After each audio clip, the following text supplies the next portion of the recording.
નમસ્કાર મિત્રો, આ દુનિયામાં માણસનો જન્મ જ્ઞાન શૂન્ય પરિસ્થિતિમાં થયો હતો.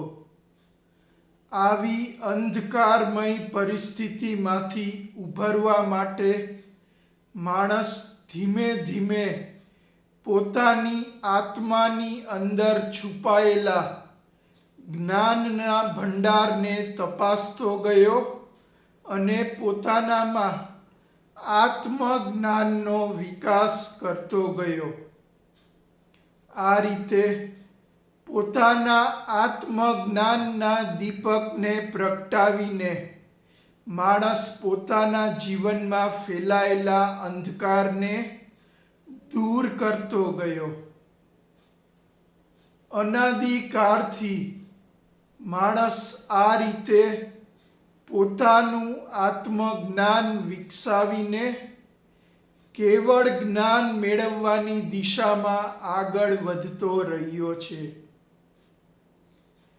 પણ આ દુનિયામાં હજી સુધીમાં અમુક જ દિવ્ય આત્માઓ કેવળ જ્ઞાન મેળવીને સંપૂર્ણ આત્મજાગૃત બની શક્યા છે.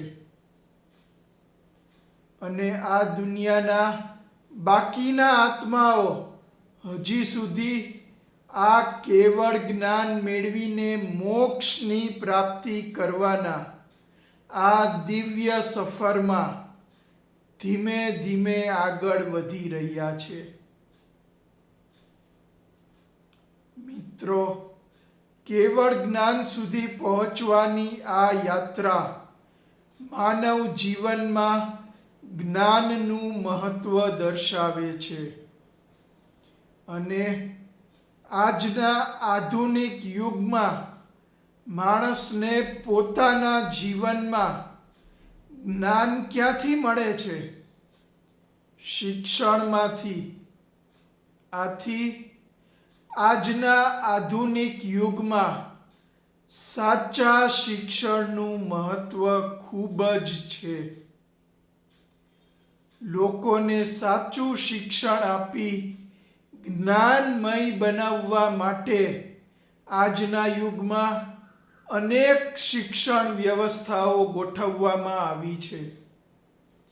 આજના લોકો આ વ્યવસ્થાઓ થકી જ્ઞાન મેળવીને પોતાના જીવનને જ્ઞાનમય બનાવી રહ્યા છે.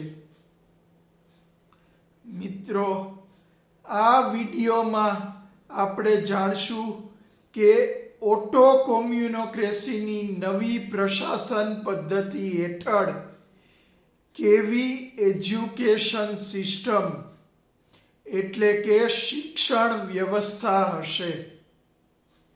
આ માટે સૌથી પહેલાં તો આપણે એ સમજવું જરૂરી છે કે જો પ્રશાસન પદ્ધતિ બદલાય તો શિક્ષણ પદ્ધતિ કેમ ન બદલાય? જો નવી આદર્શ પ્રશાસન પદ્ધતિ અમલમાં આવે તો તેની સાથે નવી આદર્શ શિક્ષણ પદ્ધતિ પણ ચોક્કસ અમલમાં આવવી જોઈએ. આ વિષયમાં આગળ વધતા પહેલા આપણે એ સમજીએ કે આજની શિક્ષણ પ્રણાલીની મૂળ સમસ્યા શું છે. મિત્રો, આજની દુનિયાની વર્તમાન શિક્ષણ પદ્ધતિ આપણને શું શીખવે છે?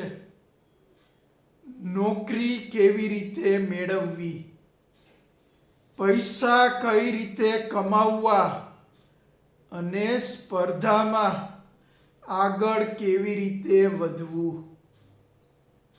પણ જે સૌથી મહત્વનો પ્રશ્ન છે કે સાચો માનવ કઈ રીતે બનવું, એ કોઈ શીખવતું નથી.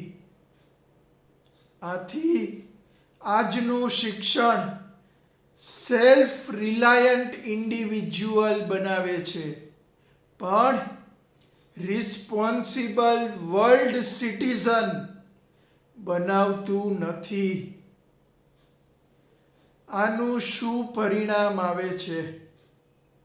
આને લીધે આજના લોકોના જીવનમાં સ્વાર્થ, સ્પર્ધા, ઈર્ષ્યા, તણાવ અને સમાજમાં વિભાજન વધે છે. આની જગ્યાએ ઓટો કોમ્યુનોક્રેસીની નવી પ્રશાસન પદ્ધતિ હેઠળની શિક્ષણ વ્યવસ્થા માનવ સમાજને એક નવી દિશા આપે છે. ઓટો કોમ્યુનોક્રેસી હેઠળ શિક્ષણનો હેતુ માત્ર કારકિર્દી બનાવવી નહીં, પણ માનવની આત્મજાગૃત ચેતનાનો વિકાસ હશે. અહીં શિક્ષણનો અર્થ થશે મને શું મળશે એ નહીં, પણ હું દુનિયાને શું આપી શકું એ સમજાવવું. અહીં બાળકને શીખવાશે કે હું માત્ર વ્યક્તિ નથી, હું પરિવાર છું, હું સમાજ છું અને હું વિશ્વનો એક ભાગ છું.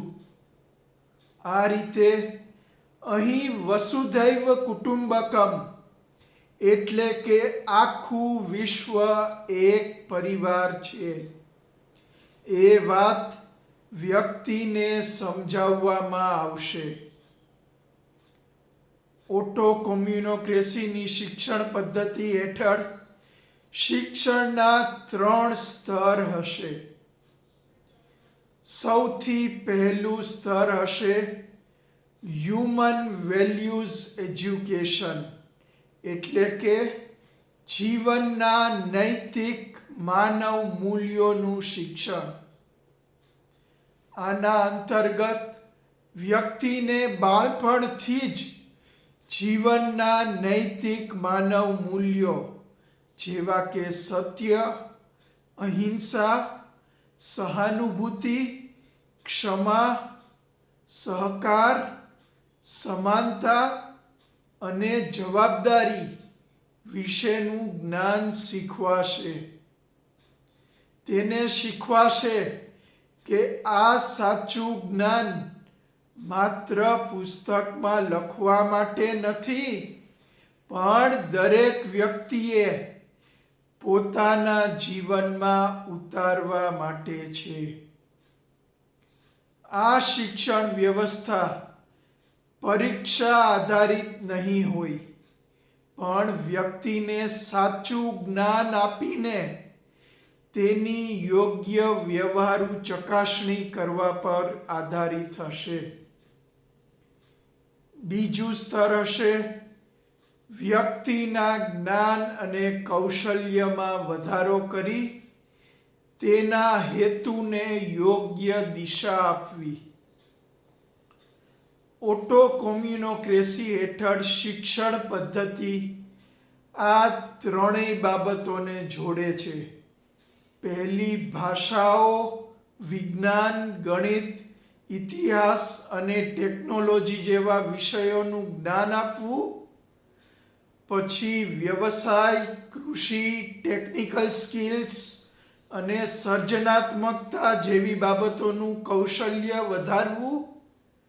અને પછી આ જ્ઞાન સમાજ માટે કેવી રીતે ઉપયોગી છે તે હેતુની ચકાસણી કરીને વ્યક્તિના જ્ઞાન અને કૌશલ્યને તે દિશા તરફ આગળ વધારવું.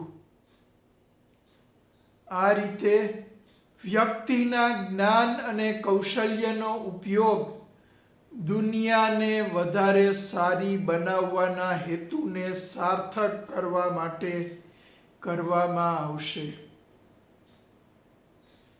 ત્રીજું સ્તર હશે સમાન અને સર્વસુલભ શિક્ષણ. ઓટો કોમ્યુનોક્રેસીની શિક્ષણ પદ્ધતિ હેઠળ ગરીબ અને ધનિક વર્ગના લોકો માટે અલગ શિક્ષણ નહીં હોય, પણ સમાજમાં જ એટલી આર્થિક સમાનતા હશે કે દરેક વ્યક્તિને સમાન શિક્ષણ અપાશે. ગ્રામ્ય અને શહેરી વિસ્તારના લોકો માટે અલગ તકો નહીં હોય, પણ દરેક વ્યક્તિને જીવનમાં આગળ વધવા માટે સમાન તકો મળશે. ખાનગી અને સરકારી નોકરીઓ અને વ્યવસાયો વચ્ચે ભેદ નહીં હોય, પણ દરેક વ્યવસાય માટે પણ સમાન નીતિ નિયમો હશે. આ રીતે ઓટો કોમ્યુનોક્રેસીની શિક્ષણ પદ્ધતિ હેઠળ બધા બાળકોને સમાન અને ગુણવત્તાયુક્ત શિક્ષણ આપીને સમાજ માટે ઉપયોગી અને લાભદાયી બનાવવા સુધી જ્ઞાનમય, કાર્યકુશળ અને સક્ષમ બનાવવાની જવાબદારી સરકારની રહેશે. આ શિક્ષણ પદ્ધતિ હેઠળ શિક્ષકની ભૂમિકા માત્ર ટીચર તરીકે નહીં હોય, પણ એક સાચા માર્ગદર્શક, માનવ જીવનના કોચ અને આત્મજાગૃત ચેતનાના દીવા તરીકેની હશે. અહીં શિક્ષકને આદર તેના પદથી નહીં, પણ તેના આંતરિક નૈતિક માનવ મૂલ્યોથી આપવામાં આવશે. આ શિક્ષણ પદ્ધતિ હેઠળ દરેક વ્યક્તિને 25 વર્ષની ઉંમર સુધીનું શિક્ષણ, કુશળતા અને જીવનની તાલીમ આપવાની સંપૂર્ણ જવાબદારી સરકારની રહેશે. પછી વ્યક્તિ પોતાની પ્રતિભા, પોતાની ક્ષમતા અને સમાજની જરૂરિયાતના આધારે આગળ કાર્ય કરશે. અહીં એકવાર શિક્ષણ મેળવ્યા પછી તેનો અંત નથી આવતો, પણ વ્યક્તિના જીવનમાં વિભિન્ન માધ્યમો દ્વારા અલગ અલગ રીતે લાઈફ લોંગ લર્નિંગ ચાલુ જ રહે છે. આવી આદર્શ શિક્ષણ પદ્ધતિ દ્વારા અહીં વ્યક્તિને સ્પર્ધક નહીં, સહયોગી બનાવવામાં આવે છે. ભોગવનાર નહીં, યોગદાન આપનાર બનાવવામાં આવે છે. સ્વાર્થી નહીં, સંવેદનશીલ બનાવવામાં આવે છે. અને ભયભીત નહીં, પણ એક જાગૃત માનવ બનાવવામાં આવે છે.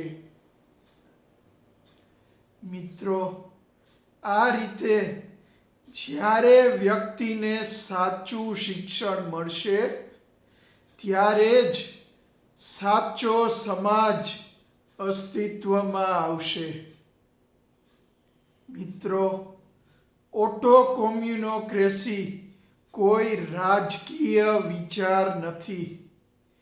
એ માનવની આત્મજાગૃત ચેતનાની પ્રશાસનિક ક્રાંતિ છે. અને આ ક્રાંતિની શરૂઆત થાય છે શિક્ષણથી. જો દરેક વ્યક્તિને સાચું શિક્ષણ મળે, તો સાચી પેઢી આપમેળે ઊભી થશે. અને ત્યારે શાસન બદલવું નહીં પડે, પણ સમાજ પોતે આપમેળે બદલાઈને એક આદર્શ સમાજમાં પરિવર્તિત થઈ જશે. મિત્રો, જો તમને આ વિચારો ગમ્યા હોય અને અમલમાં લાવવા જેવા લાગ્યા હોય, તો આ વિડીયોને લાઈક કરો, શેર કરો અને મારી ચેનલને સબસ્ક્રાઈબ કરો. હવે ફરી મળીશું ઓટો કોમ્યુનોક્રેસીની આદર્શ પ્રશાસન પદ્ધતિને વધારે સારી રીતે સમજવાના એક નવા પ્રયાસ સાથે. ત્યાં સુધી અલવિદા. નમસ્કાર.